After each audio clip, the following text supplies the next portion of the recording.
Welcome back दोस्तों, स्वागत है आप सभी का आपके अपने YouTube channel study circle BC पे।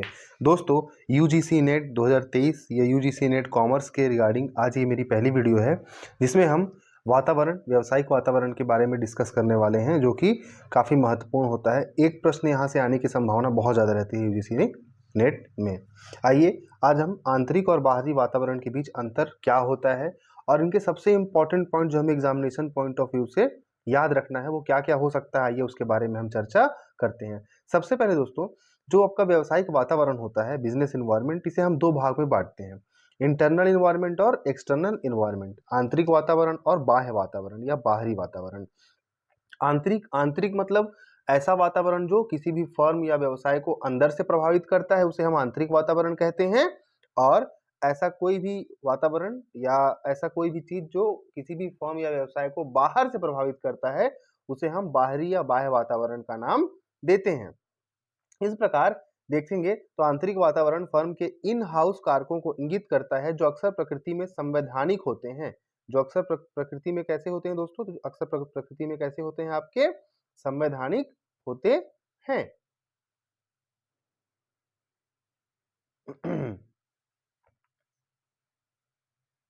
ये देखिए, ये क्या है आपका?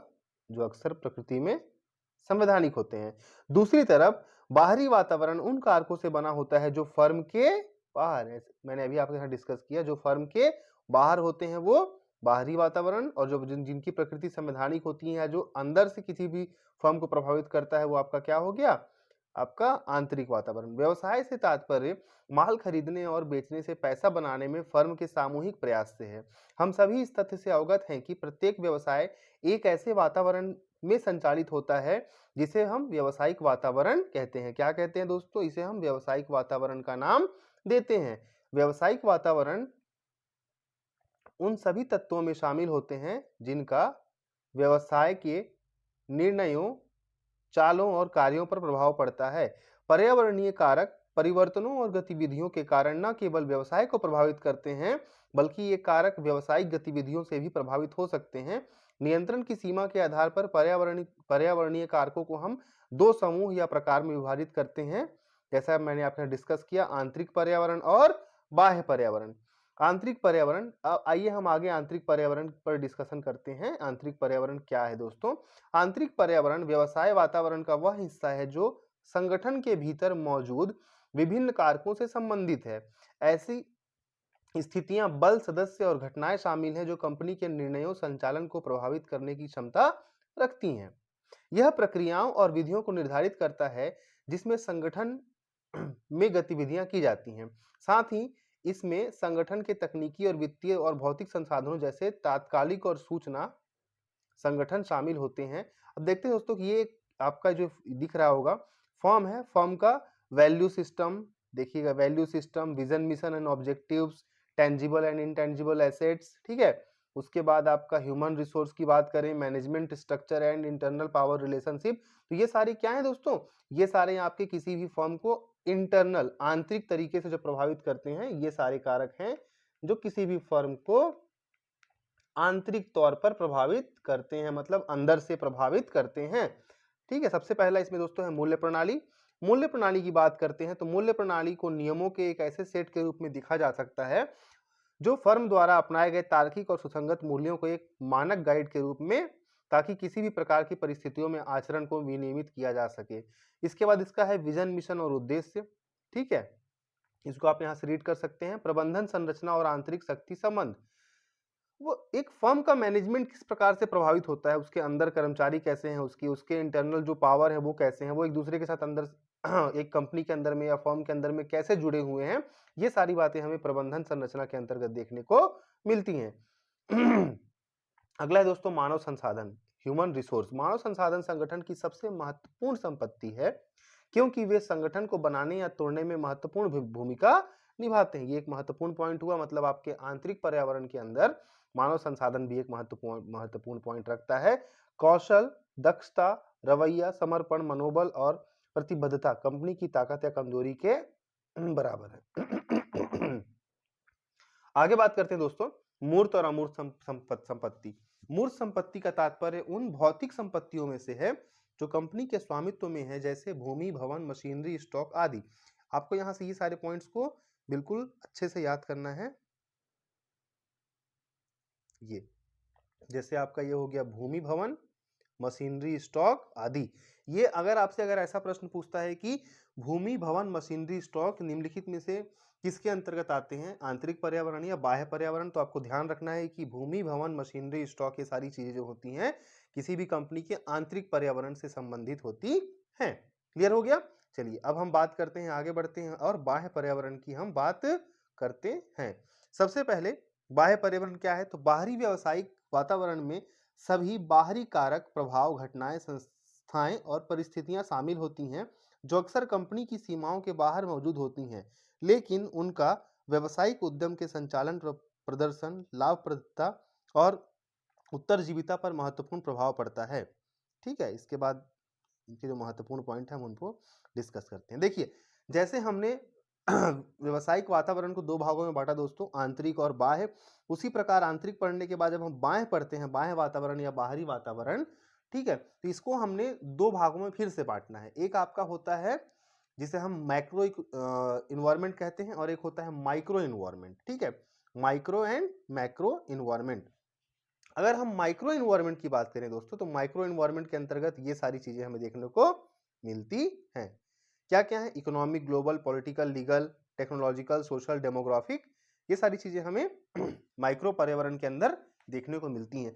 सिंपली आपसे मैं कहूं, अगर आपको एग्जाम के रिगार्डिंग जो पॉइंट्स याद रखने हैं, तो आपको वही पॉइंट्स याद रखने हैं दोस्तों कि माइक्रो इन्वायरमेंट के अंदर क्या आता है, माइक्रो इन्वायरमेंट के अंदर क्या आता है, और आपका इंटरनल इन्वायरमेंट के अंदर क्या क्या पॉइंट्स आते हैं, ये सारी चीजें आपको ध्यान रखनी है, तो आपका काम जो है वो बन जाएगा। जैसे अगर मैं बात करूं माइक्रो इन्वायरमेंट की, सूक्ष्म, सूक्ष्म मतलब होता है दोस्तों बहुत छोटा। सूक्ष्म मतलब ऐसी छोटी चीजें जो कंपनी को बाहरी तौर पर प्रभावित करती हैं या बाहर से प्रभावित करती हैं, उन्हें हम क्या कहते हैं? तो माइक्रो बोला था, माइक्रो इन्वायरमेंट के तहत आते हैं, जिनमें आपका क्या क्या है दोस्तों? आपका है प्रतियोगी, आपूर्तिकर्ता, ग्राहक, नेक्स्ट है बिचौलिए, नेक्स्ट है शेयर धारक मतलब शेयर होल्डर्स, उसके बाद कर्मचारी जो उस कंपनी में काम करते हैं, मीडिया। मीडिया बहुत इंपॉर्टेंट होता है दोस्तों किसी भी चीज को बनाने के लिए। किसी भी प्रोडक्ट को रातों रात अगर फेमस करना है तो मीडिया की जो भूमिका होती है वो बहुत ज्यादा महत्वपूर्ण होती है, और अगर किसी भी चीज को बर्बाद करना है तो भी मीडिया की भूमिका बहुत ज्यादा महत्वपूर्ण होती है। इसलिए हम मीडिया को बिल्कुल भी इग्नोर नहीं कर सकते हैं। मीडिया जो होता है वो माइक्रो इन्वायरमेंट का एक ही हिस्सा होता है। अब अगर हम माइक्रो की बात करते हैं दोस्तों, माइक्रो मतलब होता है स्थूल। ठीक है, अन्यथा सामान्य वातावरण को कहा जाता है। मैक्रो पर्यावरण पूरे उद्योग को प्रभावित करता है, न कि विशेष रूप से किसी फर्म को। मैक्रो मतलब हम किसी बड़े चीज की अगर बात करेंगे दोस्तों, जैसे वैश्विक वैश्विक वातावरण, एक बड़ा ग्लोबल एनवायरनमेंट जो होगा आपका वो एक बड़ा, तो कभी कोई भी चीज जो बड़े लेवल पर आएगी वो आपका क्या कहलाएगी? मैक्रो इन्वायरमेंट कहलाएगी। इसमें क्या क्या आ सकता है? इसमें आपका आर्थिक वातावरण, इकोनॉमी, इकोनॉमी जो होती है वो छोटी होती नहीं है, इकोनॉमिक अपने आप में एक बहुत बड़ा टर्म है, तो इकोनॉमिक वातावरण, सोशल कल्चरल इन्वायरमेंट, ठीक है, टेक्नोलॉजिकल इन्वायरमेंट, ये सारी चीजें जो होंगी वो माइक्रो इन्वायरमेंट के अंदर। अब कानून, कानून कोई छोटी चीज तो होती नहीं है, ठीक है, राजनीति और कानून, पॉलिटिकल एंड आपका लीगल इन्वायरमेंट हो गया ये। इसके बाद अगर मैं बात करूं दोस्तों आगे की, टेक्निकल इन्वायरमेंट, तकनीकी वातावरण है ना, इसके बाद सामाजिक सांस्कृतिक पर्यावरण, ये भी बहुत महत्वपूर्ण है। आपको सिर्फ पॉइंट्स याद रखने हैं कि इंटरनल इन्वायरमेंट के अंतर्गत क्या क्या चीजें आती हैं और एक्सटर्नल इन्वायरमेंट के अंदर क्या क्या चीजें हमने देखने को मिलती हैं। इस प्रकार सामाजिक सांस्कृतिक पर्यावरण में वे कारक शामिल होते हैं जो मानव संसाधनों से संबंधित है, जैसे रीति रिवाज, ठीक है, रीति रिवाज, परंपरा, विश्वास, मूल्य, नैतिकता, रीति रिवाज, परंपरा, मूल्य, नैतिकता, स्वाद, बड़े पैमाने पर समाज की प्राथमिकताएं, ये सारी चीजें जो होती हैं दोस्तों ये किसके अंतर्गत आती हैं? तो ये आपकी मैक्रो मतलब बहुत बड़े स्तर पर कोई भी चीज होगी तो वो माइक्रो एनवायरमेंट के अंतर्गत आएगी। आगे चलते हैं, जनसांख्यिकी पर्यावरण, ये भी आपका बहुत महत्वपूर्ण है दोस्तों। जनसांख्यिकी पर्यावरण, जैसा कि नाम से ही समझ में आता है, ये किसी भी भौगोलिक क्षेत्र में जनसंख्या के आकार, किसी भी भौगोलिक क्षेत्र में, किसी भी रीजन में ये जनसंख्या का आकार बताएगा, प्रकार बताएगा, संरचना, शिक्षा का स्तर और शिक्षा का जो वितरण है वो कैसा है, उसके बारे में सारी जानकारी कौन देगा, आपका जनसांख्यिकी पर्यावरण। वैश्विक पर्यावरण के बारे में हमने डिस्कस किया, जैसे ग्लोबल एनवायरनमेंट की हम बात करते हैं। तो उदारीकरण के कारण घरेलू कंपनियां अपने उत्पादों और सेवाओं को अन्य देशों को बिक्री के लिए पेश कर सकती हैं। वास्तव में ऐसी कई कंपनियां हैं जो दुनिया भर के कई देशों में काम कर रही हैं, इसलिए ऐसी कंपनियों को इन देशों में प्रचलित कानूनों का पालन करने के साथ साथ अंतर्राष्ट्रीय कानूनों और दिशा निर्देशों का भी पालन करना पड़ता है। इसके अलावा प्रतिक्रियाएं और कंपनी के मानदंड वैश्विक परिवेश के अनुरूप होने चाहिए। ठीक है, यहाँ पे हमने ये सारी चीजें जो है दोस्तों वो कंप्लीट कर ली इस लेवल तक। इसके बाद आपका कुछ जैसे कि यहाँ पे थ्योरेटिकल पार्ट अगर हम देखें तो आंतरिक और बाहरी वातावरण के बीच महत्वपूर्ण अंतर क्या क्या है, तो कुछ इस प्रकार से हम देख सकते हैं। ये सारी चीजें मैंने लिखी हुई हैं, आप इसको एक बार रीड कर सकते हैं। पर जो सबसे इंपॉर्टेंट बात है दोस्तों, यहाँ पे मैंने एक हैंड रिटेन नोट्स के रूप में आपको प्रोवाइड कराया है, एक जस्ट रिविजन है आपका। सबसे पहले अगर हम बात करेंगे दोस्तों आंतरिक वातावरण की, तो आंतरिक वातावरण में ये इंपॉर्टेंट चीजें आएंगी, जिसमें हमने क्या पढ़ा, मूल्य प्रणाली, विजन, मिशन, उद्देश्य, प्रबंधन संरचना, मानव संसाधन। साथ ही साथ इसमें कुछ चीजें हमने और ऐड कर सकती है दोस्तों, जैसे कि मैंने आपको बताया था भवन, ठीक है, भूमि, हमने पढ़ा था ना दोस्तों, भवन, भूमि, ये सारी भी किसके हैं, तो ये सारे आंतरिक पर्यावरण के उदाहरण हैं। देखिए भवन, भूमि, मशीनरी और स्टॉक, भवन, भूमि, मशीनरी और स्टॉक की अगर हम बात करें दोस्तों, तो भवन, भूमि, स्टॉक, मशीनरी, ये सारी चीजें हमें यहाँ देखने को मिलेंगी। भवन, भूमि, स्टॉक, मशीनरी, ठीक है, ये सारी चीजें हमें क्या देखने को मिलती हैं, आंतरिक वातावरण की। अगर हम बाहरी वातावरण की बात करें दोस्तों, तो बाहरी वातावरण में हमें क्या क्या मिलेगा, सूक्ष्म, माइक्रो और मैक्रो मतलब स्थूल, अभी हमने पढ़ा था। तो सबसे पहले अगर हम बात करें सूक्ष्म की, तो प्रतियोगिता, आपूर्तिकर्ता, ग्राहक, बिचौलिए, शेयर धारक, कर्मचारी और मीडिया, ये सारे किसके हैं, तो सूक्ष्म वातावरण के प्रमुख पॉइंट होते हैं। साथ ही साथ अगर मैं स्थूल वातावरण की बात करूं, तो आर्थिक वातावरण, सामाजिक, राजनीतिक, कानूनी, तकनीकी, सामाजिक, सांस्कृतिक, जनसांख्यिकी और लास्ट है आपका वैश्विक वातावरण। ठीक है दोस्तों, इस प्रकार से आपका आंतरिक और बाह्य वातावरण जो है यहाँ पे कंप्लीट होता है। किसी भी एग्जाम के अगर आप देखेंगे तो वहां पे बहुत इंपॉर्टेंट होता है ये सारे पॉइंट्स। और इसके साथ मैंने कुछ और पॉइंट्स को भी ऐड किया है दोस्तों, जैसे उपभोक्ता संरक्षण अधिनियम है, तो ये काफी बड़ा, पर इससे जो प्रश्न आए हुए हैं या जो प्रश्न बन सकते हैं, मैंने उनको यहाँ पे ऐड करने की कोशिश की है। उपभोक्ता संरक्षण अधिनियम दोस्तों 1986 में आया था उपभोक्ता संरक्षण अधिनियम। बेसिकली ये है क्या, तो जब भी हम कोई सामान खरीदते हैं दोस्तों या बेचते हैं, या कोई व्यक्ति सामान खरीदता है या बेचता है, ठीक है, तो उसमें कोई अगर दिक्कत होती है उसकी गारंटी वारंटी के रिगार्डिंग, सामान की गुणवत्ता को लेकर के, तो कुछ कंडीशन ऐसे आते हैं कि हमें कोई बेवकूफ बना गया, कोई खराब सामान बेच गया, तो हम किसके पास जाएं, हम जैसे हमने अगर कोई सामान को खरीदा है तो हम उपभोक्ता हुए, तो हमारे पास उसके रिगार्डिंग क्या क्या अधिकार हैं, वो हमें उपभोक्ता संरक्षण अधिनियम में देखने को मिलता है। इसमें बेसिकली सबसे इंपॉर्टेंट एक पॉइंट है दोस्तों, धारा 9।